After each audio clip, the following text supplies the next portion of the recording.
common sense, a common mouth, where the lights switch on and the noise fades out.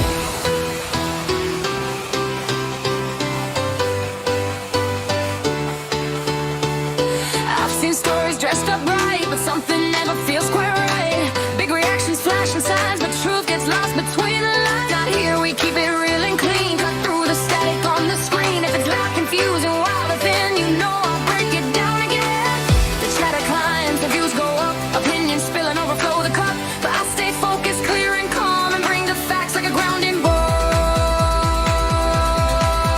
Hold tight, the drop's about to hit. Laurie Fox coming, carrying the noise on the stars. Sacred drums, golden ray. Steady rhythm, keeping everything intact. I got my head out of Peter at a bite, popping to the space where we get it right. Laurie Fox, we keep it open and real. Let the beat drop, let the chaos reveal.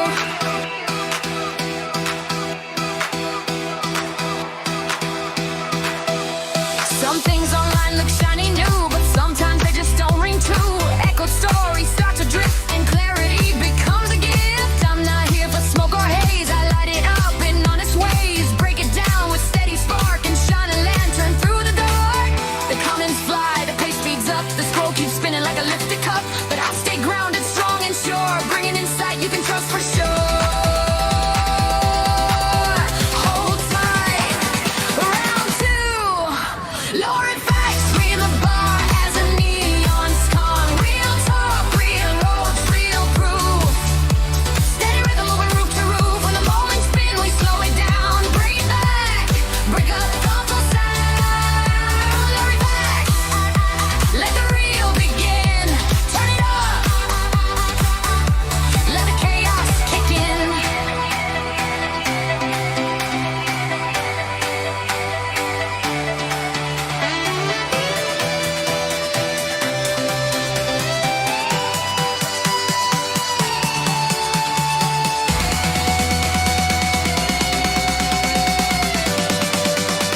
Laurie Facts, Laurie Facts.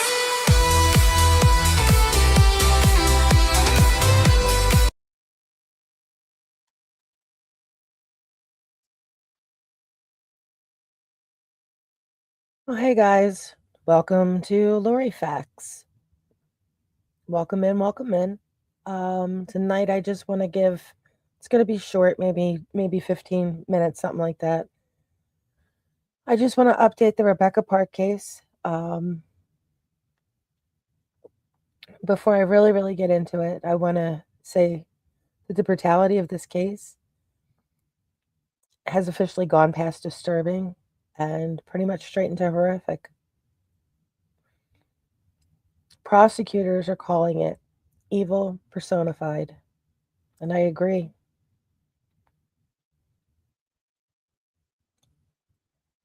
Let's please keep in mind, before anybody starts talking about the details of this case, that Rebecca, while pregnant, also had other younger children, very young. She was already a mother, and someday those children may look these videos up online to try to get clarity for themselves. So I would ask anybody that's reporting on this case to please be respectful of that. This is a heinous crime that took their mother away and has forever changed their lives. Rebecca wasn't raised by the woman who took her life, allegedly. She was raised by an adoptive family who now has to raise her young children.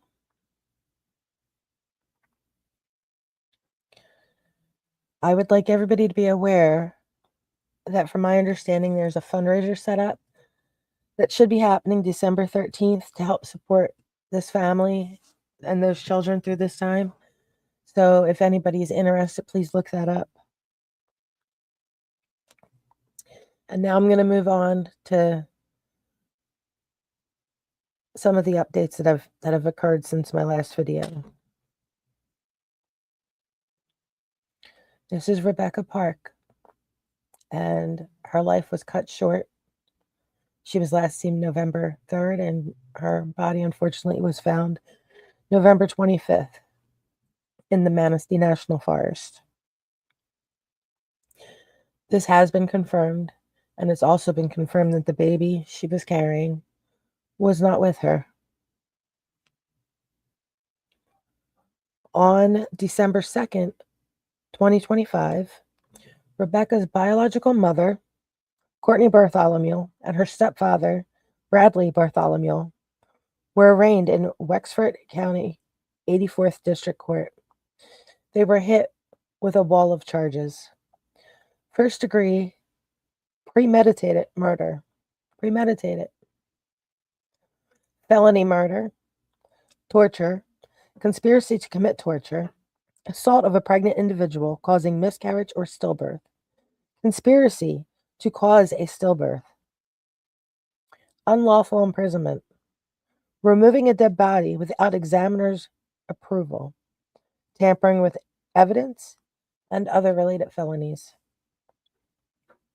Judge Corey Wiggins denied bond across the board, calling this crime as heinous as it gets.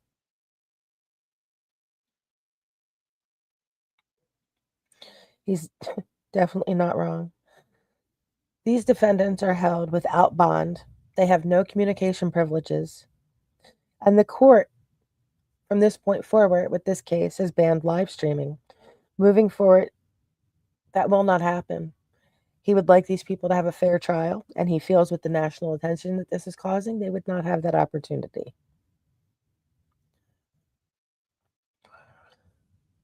So what have the prosecutors saying happened?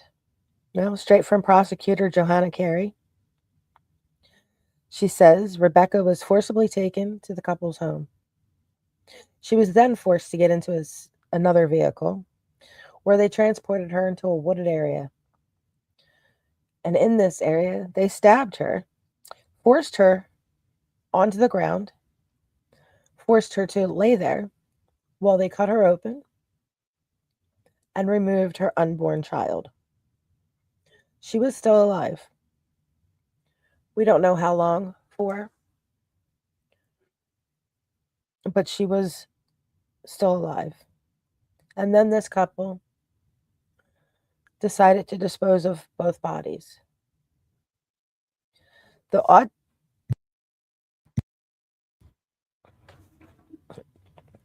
autopsy confirmed Rebecca was no longer pregnant when she was found.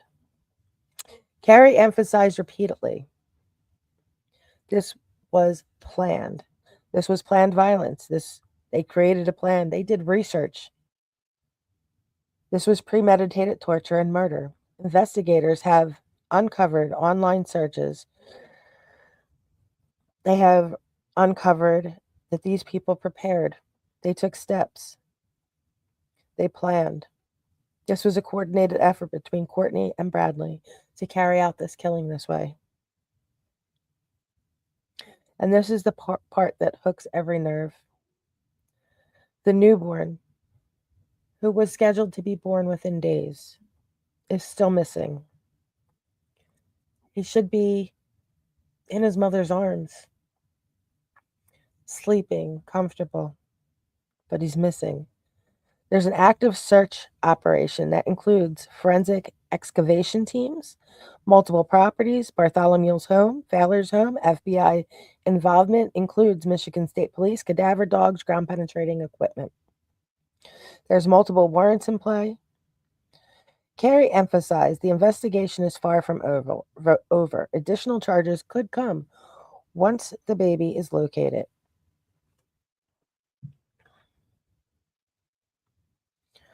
Now, there were other arrests with this case that happened prior to these two wonderful people being arrested.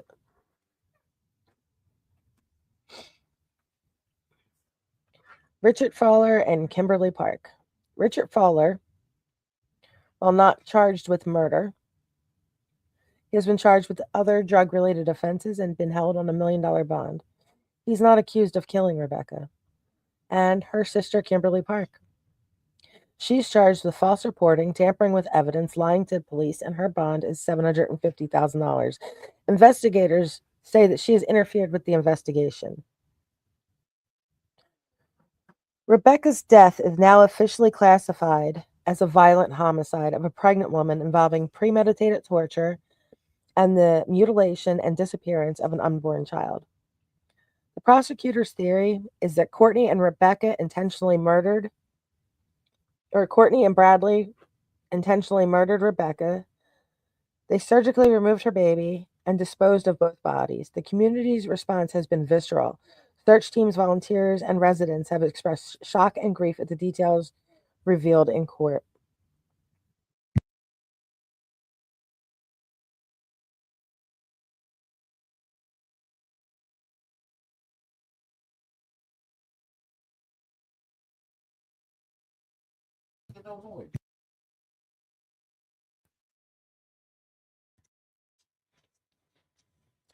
Sorry there, my husband walked in the room.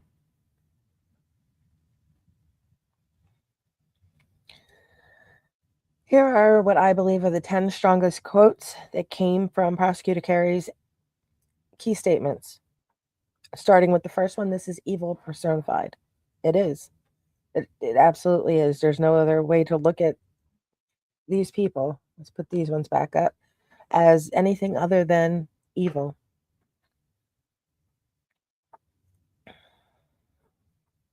There was absolutely no mistaking her tone with that opening line. They brought Rebecca to their home. They forced her into another vehicle. They took her into the woods. She laid out the sequence to show that they premeditated this. They created a plan and they did research. With this statement, she was proving intent. This was premeditated torture and murder. She used the word torture intentionally to strengthen her charge. There is no circumstance under which either defendant should receive bond. That the judge agreed with. The level of violence and callousness here is extraordinary. That was her quote to reporters afterwards. This baby was intentionally removed. This has been confirmed by the ME, and that has a direct tie to felony murder. The investigation is far from over.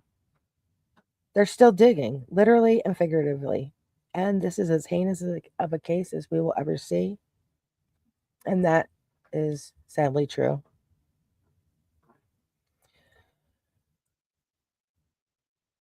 From the seasoned prosecutor, we believe they disposed of both Rebecca and the infant. So they don't believe that the infant is alive. They don't believe that the infant could have been alive. And that's truly heartbreaking to think. So these two, they have another court date coming on, which is their preliminary exam. It's December 16th, 2025, 2 p.m., Cadillac, Michigan. This is to determine whether they have enough evidence against these two to advance to a full trial. Given what they've already come up with, I would say that they probably have enough evidence. I would hope they have enough evidence. I don't see why they would do these type of charges if they didn't have the evidence to back it up.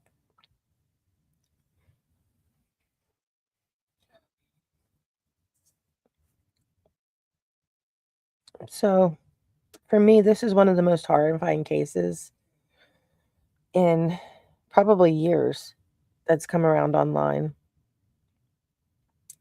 And that says a lot considering everything that's been happening for YouTube and true crime. But for me, this caught my attention. Maybe because I'm a mom. And I couldn't imagine any mother doing this to their child, let alone their pregnant child, to their grandchild, to any of it. I can't understand what the motive would have been. I know she had, she being Rebecca, she had some money given to her, very little amount, $2,000, which I guess for some people would be life changing, or they would think that it would be for a little bit. But it's really not a lot of money, not not life changing at all. And to take somebody's life over, I can't imagine that that would be the only reason why. There's speculation that I don't want to get into as to other reasons that people think could could be why. But the fact is we don't know why yet. It's just it's senseless and it's cruel and it didn't need to happen. But Rebecca, she deserves the truth to come out. She deserves dignity and justice. Her baby deserves dignity and justice and the truth. And her other children and her other family members, they deserve justice and the truth to come out. This shouldn't be about drama or speculation. This is a violent, premeditated homicide of a pregnant woman by the two people who should have protected her the most.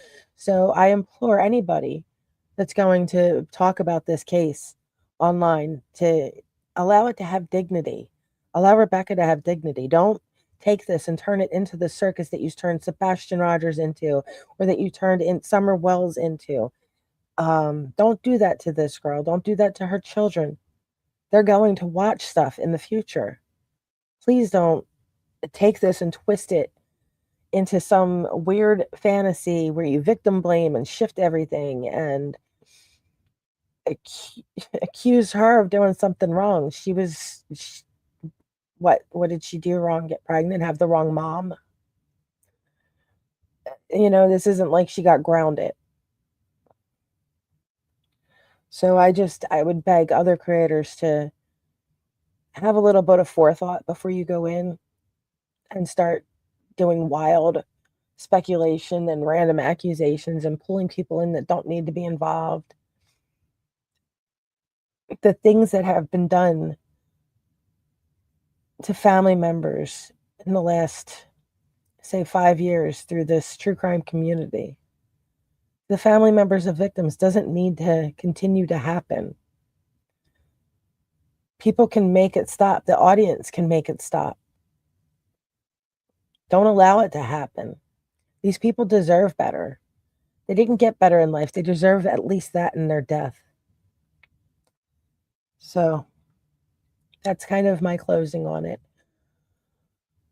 If there's anything new that pops up, any new details, more charges, more people involved, anything like that, I'll try to research it and bring it here. Don't know that anybody will ever watch it, but I feel like it's the least that I can do to try to keep everything sorted properly. So yeah, I guess for now that's it. I am Lori Fax, and whether you're watching this now or later, thanks for watching. Have a good night.